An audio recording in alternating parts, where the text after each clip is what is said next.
શહેર કોટડામાં ફાયરિંગ સાથે નિષ્ફળ લૂંટનો પ્રયાસનો મામલો શહેર કોટડા પોલીસે 2 આરોપીની ધરપકડ કરી છે। અન્ય 3 આરોપી ફરાર છે। મૂળ એમપી ચંબલની ગેંગ હોવાનું સામે આવ્યું છે।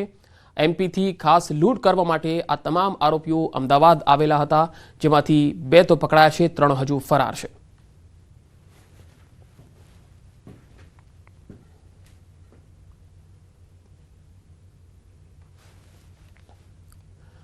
અમદાવાદમાં મોબાઈલ ચોરીનો શક રાખીને માર મારવામાં આવ્યો। યુવકનું સારવાર દરમિયાન મૃત્યુ થઈ ગયું। કાગડાપીઠ પોલીસે 2 યુવકો સામે ફરિયાદ નોંધી છે। અમદાવાદમાં મોબાઈલ ચોરીનો શક રાખીને માર માર્યો હતો। યુવકનું સારવાર દરમિયાન મોત થયું। કાગડાપીઠ પોલીસે 2 યુવકો સામે ફરિયાદ નોંધી છે।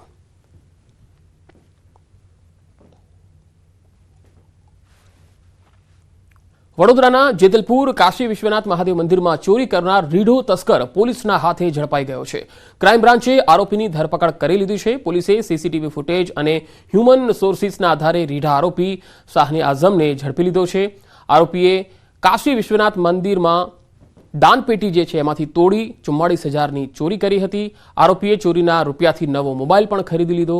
પોલીસે મોબાઈલ અને ચોરીના રોકડ 1810 આરોપી પાસેથી જપ્ત કર્યા છે। પોલીસના મતે આરોપી અગાઉ પણ અનેક ઘરફોડ ચોરીના ગુનામાં સંડોવાયેલ છે।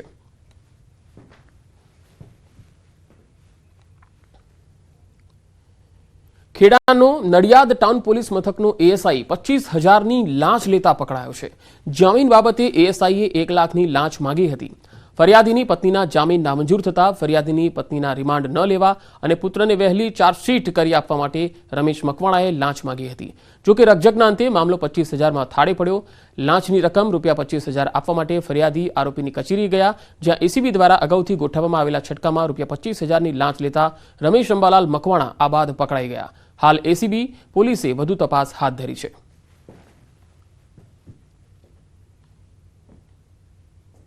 राज्य सेवक पंचों ने बोलावी ट्रेपનું આયોજન કરતા ટ્રેપ દરમિયાન આક્ષેપિત રમેશભાઈ અંબાલાલ મકવાણા કે જેઓ IUCAW યુનિટ ખાતે એક રાઇટર તરીકે અનારામ એએસઆઈનો હોદ્દો ધરાવે છે, તેઓ તેમની ઓફિસમાં ફરિયાદીશ્રી જોડે હેતુલક્ષી વાતચીત કરી લાંચના નાના ₹25,000 લઈ અને પકડાઈ ગયેલ। વિધાનસભામાં બજેટ પર સામાન્ય ચર્ચામાં પાટણના ધારાસભ્ય કિરીટ પટેલ કરવેરા અને તેની આવકને લઈને સવાલ ઉઠાવ્યા। તેમનું કહેવું છે કે જો સરકારે નવા કરવેરા નાખ્યા નથી તો કરવેરામાં આવક વધી કેવી રીતે? અંદાજપત્રમાં આવક 1.34 કરોડથી વધીને 1.49 કરોડ થવાની વાત કરી છે, તો સરકાર જણાવે કે નવા કરવેરા નાખ્યા નથી તો આવક કેવી રીતે વધી? જે આંકડા બતાવ્યા છે એની અંદર આગામી સમયની અંદર કરવેરાની આવક 1.49 લાખ થવાની છે, એટલે કે 15,000 કરોડ રૂપિયા વધુ આ આવક કયા કરવેરામાંથી આવવાની છે એ સરકાર બે મોઢાની વાતો કરે છે કે અમે કરવેરા નાખ્યા નથી, તો કરવેરાની આવક આ વધી કઈ રીતે? રાજ્યસભાની ચૂંટણી અધિકારીએ ગુજરાત વિધાનસભાને ચૂંટણી અંગેની જાણકારી આપી છે। રાજ્યસભાની 4 બેઠકો માટેની જાણ વિધાનસભાને કરવામાં આવી છે। ઉમેદવારી નોંધાવાથી લઈ મતદાન સુધીની જાણકારી આ પત્રમાં અપાઈ છે। રાજ્યસભાની 4 બેઠકો અંગે આ જાણકારી આપવામાં આવી।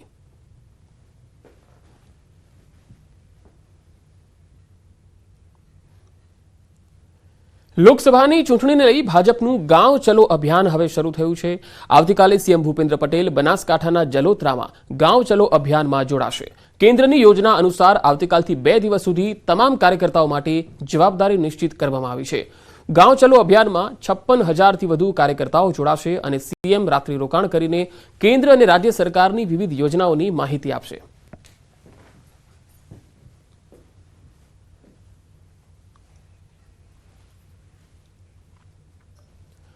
દાહોદમાં અકસ્માત રોકવા તંત્રની નવી પોલિસી। બાઇકની પાછળ બેઠેલા વ્યક્તિએ પણ હેલ્મેટ ફરજિયાત પહેરવું પડશે।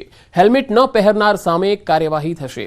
પ્રથમ કેસમાં 3 માસ માટે લાયસન્સ રદ થશે અને બીજી વખત જો હેલ્મેટ નહીં પહેરી હોય તો કાયમી ધોરણે લાયસન્સ રદ કરાશે।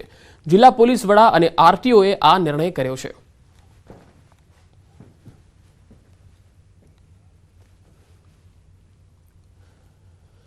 રાજકોટનું 2024-25નું બજેટ મંજૂર થયું. સ્ટેન્ડિંગ કમિટી ચેરમેન જયમીન ઠાકરની પ્રેસ કોન્ફરન્સ પણ યોજાઈ. મનપાના કોર્પોરેટરોની ગ્રાન્ટ વધારવામાં આવી છે. મનપાને 2024-25માં 410 કરોડની આવક થવાની આશા છે. માધવરાવ સિંધિયા ગ્રાઉન્ડનું નવીનીકરણ કરાશે.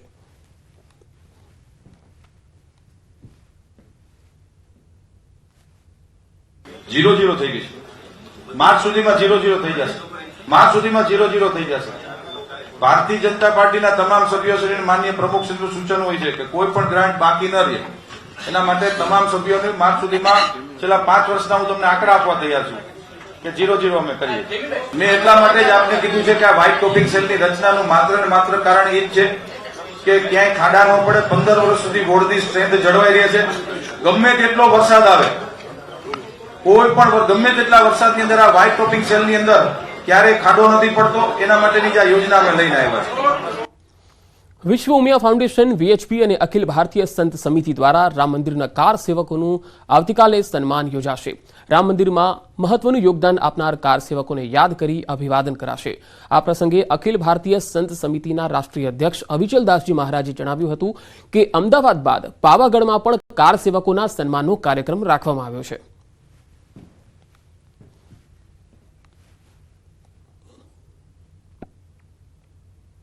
અહીંયા એવા કારસેવકો આવશે કે જે અયોધ્યામાં સેવા માટે ગયેલા અને એમની ચરણ રજ આપણે અહીંયા પ્રાપ્ત થાય.